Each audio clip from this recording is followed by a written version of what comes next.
This is Jill Pack with the Seasons of Joy podcast. This is episode number 161, entitled Standing Strong, Loving Well, a Tough Mind, and a Tender Heart.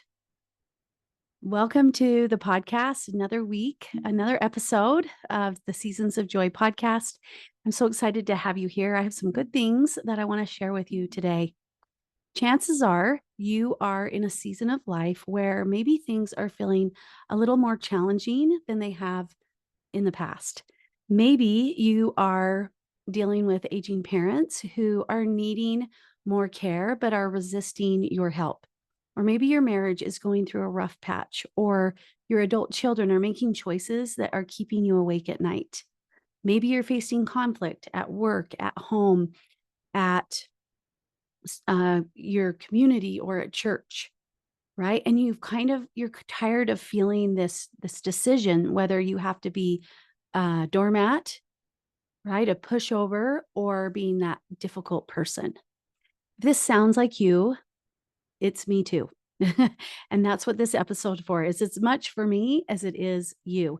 And I want to share an idea that I recently came across as I was reading Dr. Martin Luther King's book, Strength to Love. It's a compilation of sermons, some of his most powerful sermons that he gave around this idea of love. And the sermon that I'm going to be pulling from, or kind of using this concept, is actually titled A Tough Mind and a Tender Heart.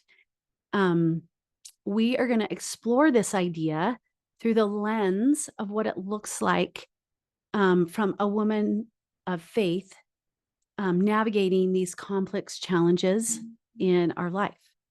Because I believe that God has called us to not be doormats, and he hasn't called us to be bulldozers either. He calls us to be something much more nuanced and much more powerful. We are called to be women who think clearly and love deeply, who stand firm in truth while extending grace, who can say hard things with soft hearts. Many of us grew up with messages about what it means to be a nice person. We were taught to be nice, to keep the peace, to put everyone else's needs before our own, and smile while we did it. That is being nice. And yet, somewhere along the way, maybe you started to realize that always being nice wasn't actually being kind, and it wasn't helping anyone. Your enabling wasn't helping your struggling adult child learn how to manage their own life and to be responsible for it. Maybe your silence wasn't helping your church really address real issues and needs and problems. Or maybe your people pleasing wasn't making your marriage stronger after all. When we do any of these things, we are teaching people that our voice doesn't matter. So maybe you've realized this and then you've swung the other way, right? You've set boundaries, you've called out bad behavior, you've stopped accommodating dysfunction, and that is good. But then people started calling you difficult or aggressive, and you've wondered if there's a middle ground, right? Those are good skills to learn, but is there somewhere in the middle we could land? And King offers us a third way. And it's this, that we can start refusing this false choice that we've been given of between being soft-minded, which is accommodating at all costs, or being hard-hearted, which means winning at all costs. Instead, Dr. King invites us to blend those things together, blend intellectual strength and emotional tenderness. For midlife women of faith, this isn't just really good advice. It's a lifeline. The stakes are too high for decisions based on fear or wishful thinking. Our aging parents need us to think clearly. Our marriages need us to address real issues. And our children need us to model what healthy relationships look like. So what does it look like in real life? Well, tough-mindedness means seeing things as they really are, not as we wish they were or how other people think they are or want us to perceive, right? What does that look like with aging parents? It means acknowledging when mom can no longer live safely alone at home, even when she gets angry, and then researching care options instead of hoping these problems will just go away or resolve themselves. In our marriages, it means honestly assessing the patterns that aren't working for the marriage. If our partner is promising to change but never follows through, tough mindedness means looking at actions, not just words.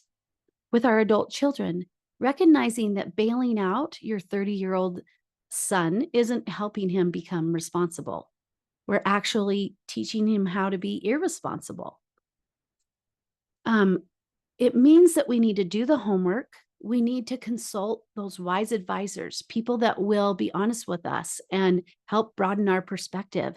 It means paying attention to those patterns that aren't working and trusting our intuition when something feels off.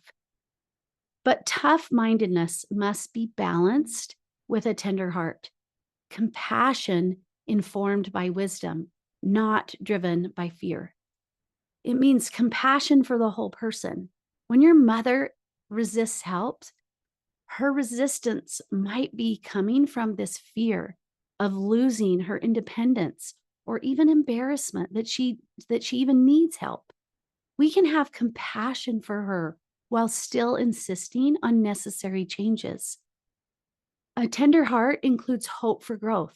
Even when someone has disappointed us repeatedly, a tender heart believes that people can change, while at the same time protecting ourselves from further harm.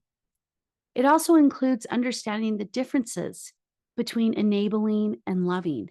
True love sometimes requires stopping our participation in someone else's dysfunction. Enabling destructive behavior isn't loving and it isn't kind. And it may appear nice, but it's none of that. So how do we integrate? How do we integrate and blend this intellectual part and this emotional piece, right? The tough mind and the soft heart or the tender heart. How do we blend those? Well, in marriage conversation, it could sound like this. Honey, I love you and I want our marriage to thrive. And I've been thinking about some patterns that I see. And I'd love for us to talk about how we can work together to address them. Or in our adult child boundary, right? It can look like having a conversation where we say, I love you so much, and actually too much to keep rescuing you from consequences. I'm here to support you as you grow, but I won't support the irresponsibility. But I've got you. I'm here to help you navigate these decisions that you have to make. Or in a conversation with our aging parent, it could look like, Mom, I love you and I'm worried about your safety. Can we talk about what I'm observing and then look at some options together? Now, resistance is normal.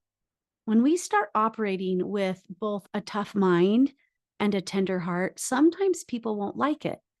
They might really have preferred you when you were easier to manipulate or avoided difficult topics, right? Don't want to address those things. So they might start referring to you as difficult or selfish or say you've changed. And this pushback actually isn't a problem at all. It indicates that you're making healthy changes. People who benefited from your people pleasing won't initially appreciate your growth, right? So what are some common responses that you could offer? Maybe when someone says you've changed, you could say, I hope so. I'm working on becoming healthier. Or maybe they say, you're being selfish. And you could reply, I'm learning to take care of myself so I can genuinely help others. Maybe they say, you're tearing the family apart. And maybe you could offer, I'm addressing problems that were already there. When you've naturally, we naturally gravitate to other people who appreciate this blended maturity, right? Women doing their own growth work, mentors who model strength and love, communities that value both honesty and compassion. And so this balanced approach requires inner resources, right? This is a work that we do inside of us. This tough mind and this tender heart are nurtured within, and it requires regular reflection. And that can include things like journaling, meditation, or quiet thinking, and taking time to just process the experiences and check in with ourselves, right? And we've talked about that before. Like, are we slowing down enough to just do that personal reflection? It also requires to have clear values. And we've talked about that on the podcast too. We have to know what kind of person we want to be and the kind of legacy that we want to leave to those that come after us. It also requires a supportive network, family, friends, mentors, professionals who understand the journey that we're on. We are we are wired for connection and belonging, and so we want to find that support network that can help us as we grow in this. And we also want to have ongoing education. Maybe it's reading books or listening to podcasts, anything that can help us kind of expand what we understand about healthy relationships and communications. And the truth is, this isn't about perfection. We're never going to get it always right because it's about growth. We're going to have days where we're too accommodating, and we're going to have days where we're too harsh. The goal is to become more intentional about how we are showing up in those relationships. So I want you to think of a conflict in your life that's going on right now. And I want you to kind of think about these questions. The first one is, how can I approach this with that wisdom and love, right? That intellectual and emotional. How can I blend those? What would that look like as I approach this conflict? The second one is, what information do I need before I act? How can we expand our perspective before we maybe engage in that conversation? And third, how can I maintain my own well-being through this? How can I take care of myself? How can I support myself? And how can I trust myself to show up in a way that is aligned with my values, right? So my invitation, as you've thought about those questions, those three questions, maybe this week, identify an area where you've been too accommodating or too harsh, right? The two extremes. And then just take one small step toward bringing those qualities into balance. And then third, find one person who can support you as you grow into blending those two things. And just remember, you're not too much, you're not too little.